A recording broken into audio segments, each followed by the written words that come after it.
Kelsey, today we have the incredible privilege to interview the international best-selling master of suspense, Dean Koontz. That title is certainly appropriate for an author who has had 14 of his novels reach the #1 spot on the New York Times hardcover bestseller list.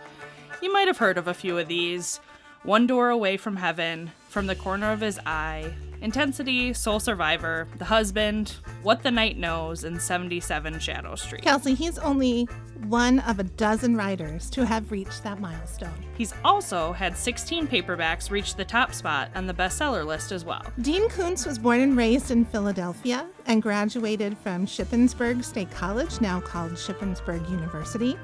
He currently lives in Southern California with his wife, Gerda, their golden retriever, Elsa, and the enduring spirit of their Goldens, Trixie and Anna. Dean Koontz, welcome to the first 50 pages. Thanks for having me there. Your bio tells us that when you were a senior in college, you won an Atlantic monthly fiction competition, and you have been writing ever since.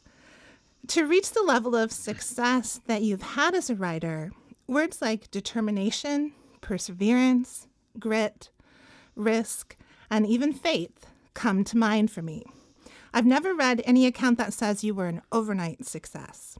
Can you tell us a little bit about what that journey was for you and how you found your way as a writer? Well, it definitely wasn't an overnight success. Yes, you're right.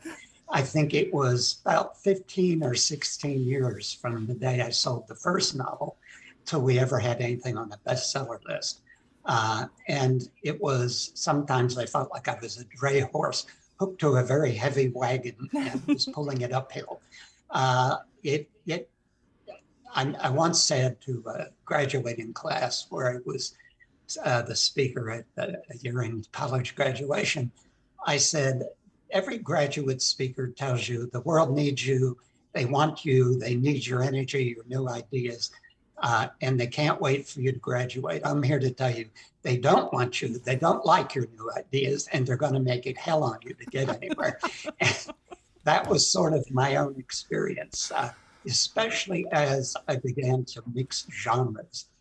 And I can remember when the first time I started mixing suspense with a touch of science fiction, or with focusing on a genuine love story, not just a little bit of romance in the middle of a thriller. When I started blending those, the resistance was tremendous, and especially in the matter of humor. When I first introduced humor into a suspense novel, and for years afterward, every time I did it, editors and publishers would say, you can't do this. People will not be suspenseful, have a sense of suspense. They won't be on the edge of their seat. They won't be frightened if they're laughing with the character. And my attitude was, yes, they will, because what you're doing there is just what you do in life. We deal with the vicissitudes of life with humor. And if the characters in the story do the same, they feel more real to us and we care about them more. So it was a long haul. It was many, many years before I felt confident that I could go on making a living with this for maybe a significant part of my life. And now it's turned out to be nearly all my life. So one of the things that readers and especially our patrons love about your writing is, like you've mentioned already, that you often use humor in your stories, but that it really doesn't take away from the scary moments or the suspenseful flow. In fact, I know for me, when I read your stuff, it really intensifies those moments. And there are several of those moments in Quicksilver where there's, a flash of humor in the midst of these life or death moments. And you kind of touched on it a little bit, but what continually drives you to use humor in this way? My wife said I'm a frustrated stand-up comic. I have learned when I do public speeches that I can keep an audience laughing for an hour, only telling them about stupid things I've done or stupid things that were done to me. And so life experiences turned out to give me all that comic material. When you're writing a novel, what's so important then, if you are going to introduce humor, some novels don't allow it. A novel like Intensity, it just, you couldn't get away with it. Or novel like The Taking. But in many others, you can do it if you understand the character. If the character has a sense of humor and has a voice that really resonates with the reader, has some depth to it, then you just listen to the character and that humor comes forth almost automatically when you're writing the dialogue or the character's internal thoughts. If it doesn't, then either the character's wrong or this is not a book in which humor is going to play a significant role. And I've written many in which it doesn't, but I have the most fun writing when humor can be part of it. So, the New York Times has called your writing psychologically complex, masterly, and satisfying, and Rolling Stone has hailed you as America's most popular suspense novelist. But maybe much to your past publisher's frustration, you aren't predictable in your writing. Readers always get some kind of surprise or something a bit different in each of your novels. I once heard it said that you created the cross-genre novel. Has this always been an intentional practice for you, or has it just happened as part of your creative process? Sort of both, because I've always read in every genre, from Westerns to romance to science fiction to suspense to literary fiction, which in my mind is just another genre. And when you find things you love in all those genres, then you want to write in those genres. But once publishers brand you, they don't want to let you out of that brand. And as a consequence, you just have to find a way to include all those things within the brand they've given you. In my case, they tried to call me a horror writer for a long time, and I resisted strenuously because I'm not a guy who writes gore, and I don't go for the bloody kind of scenes. They can be violent, they can be suspenseful, but I don't dwell on the viscera, let's say. And but the way to get around that was to, okay, I'll let you put that suspense brand on me if you want, but then I'm going to do all these other things. And you were right when you said there were moments when I delivered it and I was told this will destroy your career. It happened actually fairly early in this, when I'd had my first two hardcover bestsellers, and I delivered a book called Lightning. And my publisher argued with me for 6 months before she would agree to publish it. And she said, if you make me publish this book, it will destroy your growing career. Instead, it was higher on the bestseller list than any book before it. And the book right after that became my first #1. So you have to listen to editors and publishers because they do have wisdom to impart at times. But when you're very sure about what you're doing and you can explain why you're doing it, that's the important part. Not just say, I'm right about this, but being able to explain at some intellectual depth why it works. Then you need to stick by your guns. And fortunately, I'm with a publisher now that doesn't seem to care that there's humor in some books and that we're switching genres as we go, as long as it gives them the feeling that this is a Koontz novel. And I will have to say that's probably the first time in my career that I've had that. Your latest book, Quicksilver, is packed with surprises. Can you tell us a little bit about this new character, Quinn Quicksilver? And did Quicksilver start with the story for you or with the character? It started with the character. Actually, a little bit. I don't know where these things come from, but one day I just had this image came into my head of a lonely desert highway, and sitting on the dividing line between the lanes was a bassinet, a thatched plastic bassinet with a baby in it. And that was where this began. And Quinn Quicksilver is somebody who, when he was 3 days old, was abandoned on the middle of a lonely desert highway with a note pinned to him saying, Quinn Quicksilver. And he opens the novel. It's one of those that almost cried out to be first person instead of any other voice. And he starts the novel by explaining this to you for a paragraph, and then how he ended up in an orphanage until he was 18. And now he's 19. He's been on his own for a year. And that was how it began with that character. And very quickly, I realized, okay, what's going on in his life now? And what's going on is, it occurred to me it would be amusing if this character who nobody wanted when he was 3 days old, when he was in the orphanage, no one would adopt him. And yet now, when he's 19 years old, every law enforcement officer in the United States is after him, and he doesn't know why. And that's where those sort of things came together in a few hours for me right at the beginning of this. And then when I knew why everybody was after him, I got very excited about it. But I'll probably withhold that because it's quite a spoiler. Yeah, we don't do spoilers. No. So. You dedicate this book to the memory of 4 writers, Ray Bradbury, Robert Heinlein, Theodore Sturgeon, and Jack Douglas. Writers that you say pumped up my imagination in wildly different ways during the years I suffered through grades 7 through 12. And one of our favorite things to talk about on the first 50 pages is the transformative power of reading. From this introduction, it sounds like you were a reader at a young age, and certainly these authors had a profound influence on your life.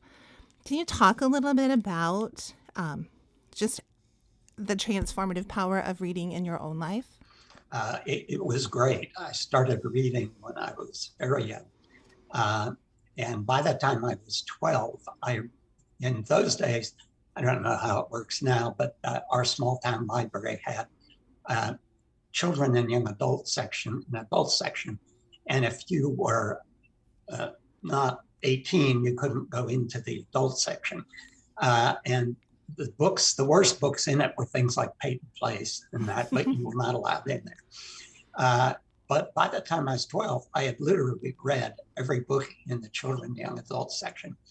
And the librarian, I guess, sensing that I was mentally mature enough for it, allowed me to go into the adult section. And therefore, I started reading other things. But still, mostly what I read in those days was science fiction, Ray Bradbury, Robert Heinlein, Theodore Sturgeon. And by the time I was 11th or 12th grade, I guess, in high school, I found a writer nobody probably knows anymore, but his name was Jack Douglas, and he was a television writer, but he wrote books of absolute screwball humor. I can remember, the 2 I remember most clearly were Never Trust a Naked Bus Driver, and My Brother Was an Only Child. They were just totally absurd books of absurd little moments and scenes. And I was so captivated with them, and that's helped form my own sense of humor of the absurd. And later, Douglas went on to write nonfiction accounts of his life with his wife and his pack of wolves. He actually had wolves as pets. Wow. And I mentioned him years later, just a few years ago, I guess it was, in a novel. And I got a letter from his son, which was very, very sweet and fun to get. But writers have, it's hugely impactful. I remember when in college, I had a friend who was reading John D. MacDonald and raving about it. And by that time, I was caught up a little bit in the college thing, and I'm an English major, and John D. MacDonald, I don't know, that's a suspense writer. And then after college, I one day said, I'll see what Harry likes about this writer. And when I read one John D. MacDonald, I read 34 more in 30 days. Wow. I was saturated with John D. MacDonald, who was an absolute fine writer. And the next thing I wrote was so much an imitation of John D. MacDonald, I had to destroy it. It was an entire finished novel, and it sounded like John D. MacDonald had written it. It wouldn't have been a good thing to do. But if you're judicious, everybody you read influences your own writing, because they show you other ways of approaching story problems, character problems, and you can absorb all that different technique. When I was very young and stupid, which they often go together, I thought there are probably so many tricks a writer has to learn. And once I've learned all of them, every book I get easier. what I learned was there are an infinite number of techniques. And if you want to call them tricks, do so. There's an infinite number, not a small number you have to read. And every book does not get easier. It gets harder because your demands on yourself get more complicated and more ambitious. When you are reading for pleasure, do you have time to read for pleasure? Are you able to escape into the reader perspective, or do you find yourself deconstructing the works that you're reading? I don't deconstruct them so much. I'll tell you what happens.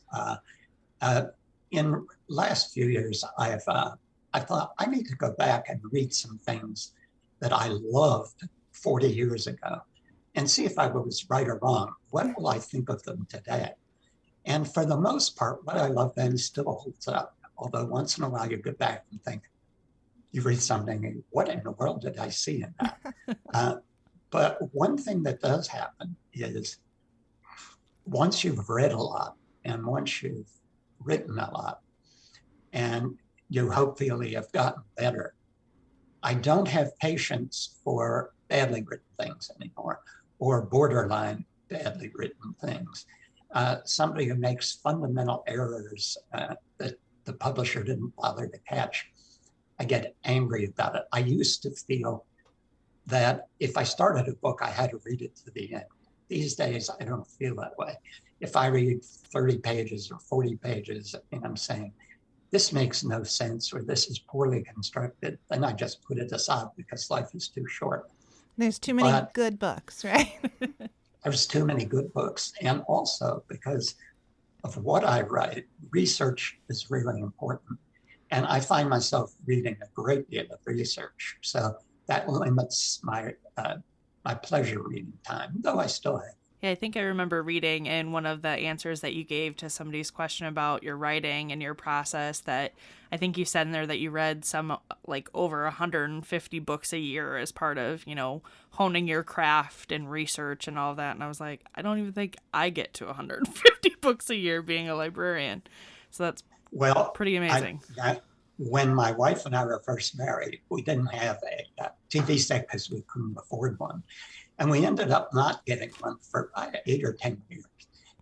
But we read every evening. We sat down, we read for hours, each of us in our own armchair. And over those years, each of us read nearly 200 books a year. And that's totally doable when you have no television or social media. Yeah. And reading is your primary form of entertainment. So that's why that was possible. These days, I can't possibly read that many books a year. I really enjoyed Quicksilver. And as I was reading it, I very obviously thought this is a book that I'd love to recommend to a younger reader, maybe a reluctant reader looking for action and adventure, creative and scary worlds, and a fight between good and evil. Well, thank you. Because I was a teacher and taught high school, I'm always in the back of my head is those kids I had, students who were quick-witted and readers and finding their way in life. And I know that though my audience is largely adult, that kids find their way to these books. So I always want the books to speak to them as well. So it's something I'm always thinking about. Wow.